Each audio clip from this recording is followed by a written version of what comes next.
C'est un lieu d'observation intéressant, Hénin-Beaumont, parce que ça se veut la ville vitrine du Front National et aussi sa ville laboratoire. C'est en octobre 2016 qu'a été écrite et votée là-bas la charte Ma commune sans migrants, euh, qui détaille en 7 ou 8 points les promesses qui ont été faites par Steve Brévois à ses électeurs et qui consistent notamment à interdire les CADA, les centres d'accueil pour les demandeurs d'asile. Alors sans CADA, il n'y a plus de possibilité d'être demandeur d'asile, donc d'être réfugié. Et dans ce cas-là, en cas de contrôle de papier, c'est des personnes qui sont en situation irrégulière, illégale, puisqu'elles n'ont plus les structures pour les accompagner, pour faire les démarches et avoir l'asile. Donc c'est quand même extrêmement dangereux, sous couvert du 4e point, l'air de rien, plus de CADA. Personne ne sait ce que c'est qu'un CADA, mais quand on le dit comme ça de manière intelligible, c'est assez logique que c'est désastreux. Dieu merci, cette charte n'a pas été encore votée par beaucoup de municipalités. Elle a été proposée dans plusieurs municipalités, mais n'est pas forcément passée, n'a pas été votée. En tout cas, à Hénin-Beaumont, on l'applique consciencieusement, et c'est comme ça notamment que le Secours populaire s'est vu virer du centre-ville, parce qu'on lui a demandé en arriéré un certain nombre de loyers, et puis on lui a demandé d'arrêter d'aider les migrants, ce que le Secours populaire ne peut pas faire, puisqu'il ne demande pas de carte d'identité pour aider les gens dans le besoin, ce qui me semble être la moindre des choses pour une dignité humaine, et pas une dignité juste franco-française. Donc c'est assez alarmant ce qui s'y passe, dans la mesure où moi je suis là-bas en résidence pour 4 mois, et en tant qu'auteur de théâtre, j'ai du mal à accéder aux structures municipales comme le théâtre ou comme la médiathèque. En l'occurrence, la médiathèque, mon livre Les Migrantes, je sentais bien que ça posait quelques difficultés qui soient présentes dans la médiathèque, à l'emprunt. Donc ce que j'ai fait, c'est que je l'ai offert à Christopher Zurek, l'élu en charge des affaires culturelles de la ville d'Hénin-Beaumont, avec une petite dédicace aux Héninois et aux Beaumontois, en me disant qu'une fois qu'il aurait fini, lui, de lire l'ouvrage, il le déposerait à la médiathèque. J'y suis retournée la semaine d'après, la semaine suivante, la semaine encore d'après, le mois d'après. Au bout de 2 mois, le livre n'était toujours pas présent. Donc ce que j'ai fait, c'est que j'ai pris les choses en main. Je me suis dit qu'il fallait que les Héninois et les Beaumontois entendent autre chose que le discours quotidien du Front National, qui est celui de leur maire, pour qui la moitié des votants ont voté, puisqu'à 50,2% au premier tour, Steve Brévois a été élu. Et donc ce que j'ai fait, c'est que j'ai lancé l'impression d'affiches. Il s'agit en fait de phrases extraites de ma pièce Les Migrantes, qui donne la parole à des femmes réfugiées. Et en quelques mots, on découvre la réalité de vie de ces femmes, ce qui permet en fait de leur donner la parole plutôt que de prendre la parole à leur place. Et ça me semble autrement plus honnête, plutôt que de coller des étiquettes et de faire des grandes enveloppes avec des idées reçues et des préjugés, de donner la parole aux femmes migrantes, aux femmes réfugiées, et qu'on comprenne pourquoi il est important de les accueillir. J'en ai ramené quelques-unes. Alors voilà, il y a cette affiche. Dans notre langue, elle est réfugiée. Dans la sienne, elle a tout perdu. C'est Odan qui raconte ça. Et les affiches, on les colle en ce moment à Hénin-Beaumont sur les panneaux d'affichage public. Elles tiennent entre 20 minutes et 2 heures, dans le meilleur des cas. Voilà une autre affiche qu'on a pu réaliser. La guerre, c'est comme un bateau qui coule, et toi, tu essayes juste de nager. Albertine, réfugiée. Ça permet juste de replacer les choses dans leur contexte. Et évidemment que les migrants ne sont pas des soi-disant réfugiés, comme le dit le Front National, ou des gens qui sont venus profiter, ou des gens qui nous veulent du mal. Et j'ai fait une expérience assez intéressante. J'ai mélangé des primo-arrivants, donc des jeunes entre 12 et 20 ans, d'une classe à Hénin-Beaumont, parce que oui, il y a des migrants à Hénin-Beaumont quand même. Et je les ai mélangés avec des camarades de classe français de 3e.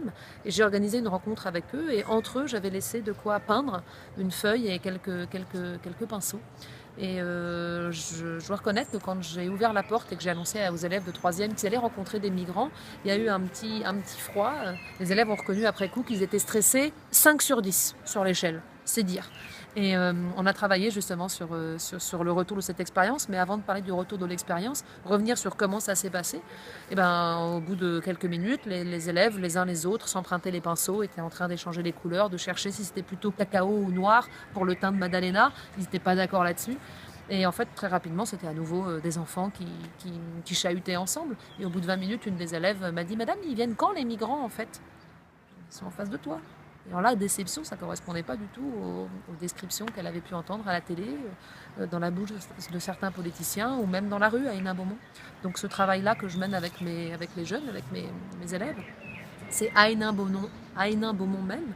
La pièce s'appelle Bienvenue à Hénin-Beaumont et elle donne la parole à des jeunes Français avant de rencontrer les migrants, comment ça a été la rencontre et après, qu'est-ce qui a changé en eux, et aussi les migrants qui seront présents sur scène à l'entre-deux tours présidentiel le 27 et 28 avril à Hénin-Beaumont et à Wany, où on donnera à entendre cette pièce.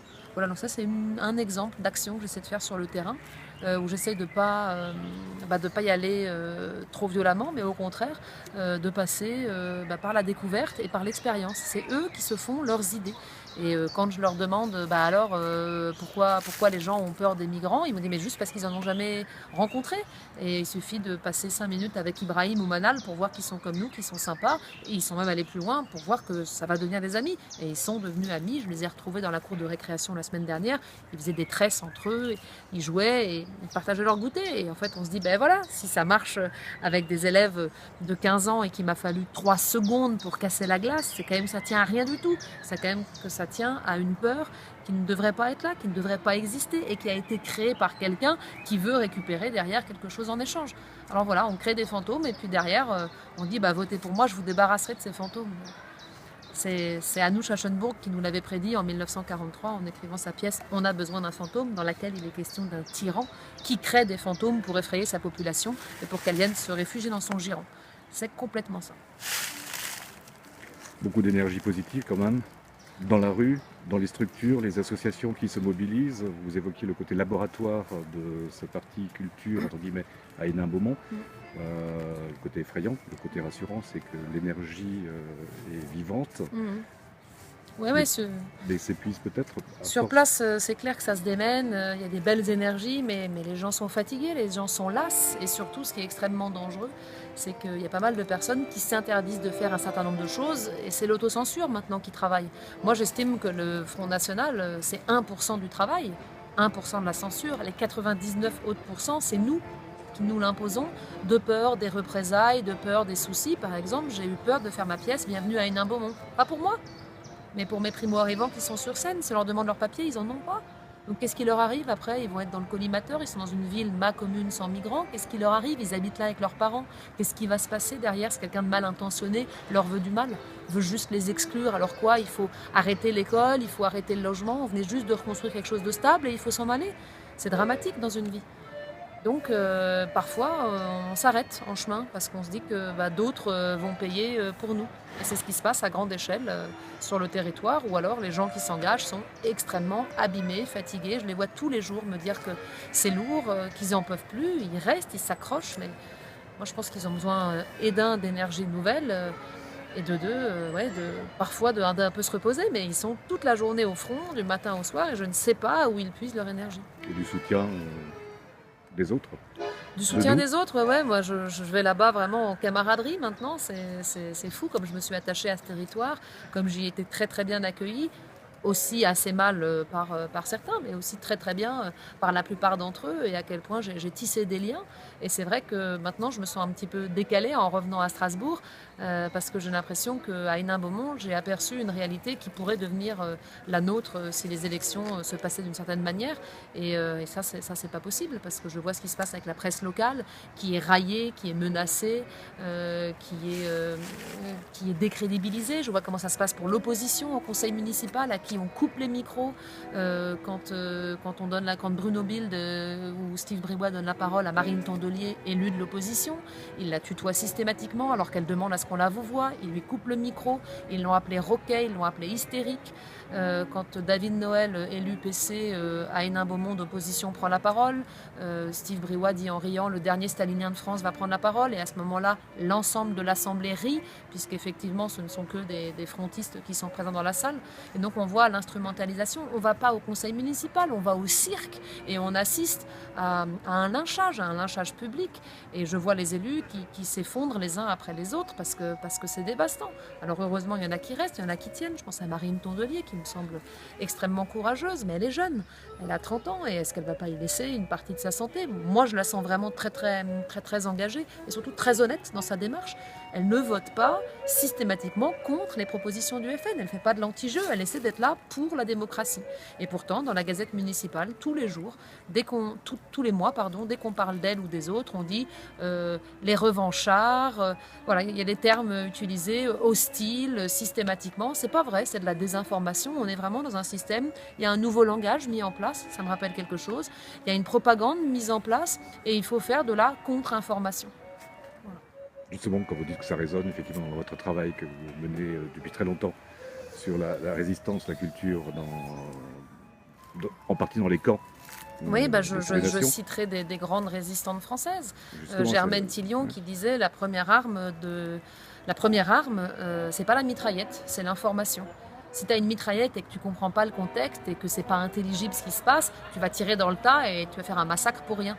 Si par contre tu arrives à avoir l'information et que tu comprends et que tu rends intelligible le contexte, et ben là on va pouvoir comprendre quelles sont les forces en présence et comprendre comment agir et comment démanteler tout ça. Donc il faut aller sur le terrain, il faut essayer de comprendre, pas forcément juger, parce que ça je crois que les Héninois et les Beaumontois ils en ont marre en fait qu'on leur colle l'étiquette de raciste. Il faut voir tout ce qui s'est passé avant sur leur territoire, avec la corruption du maire précédent, avec les mensonges, aussi avec la détresse de ce territoire. Et moi je les aime, ces habitants que j'ai pu rencontrer. Et c'est difficile, mais il faut pas juger, il faut essayer d'avancer avec eux, de comprendre et de leur donner les outils, ou de donner les outils à la jeunesse de Hénin-Beaumont, de se faire ses propres idées. Et là, c'était rien, c'était juste sur une trentaine d'élèves, mais c'était tellement vertigineux, comme ça a marché rapidement, l'acceptation de l'autre et la camaraderie, que je me suis dit que ça tenait à rien du tout.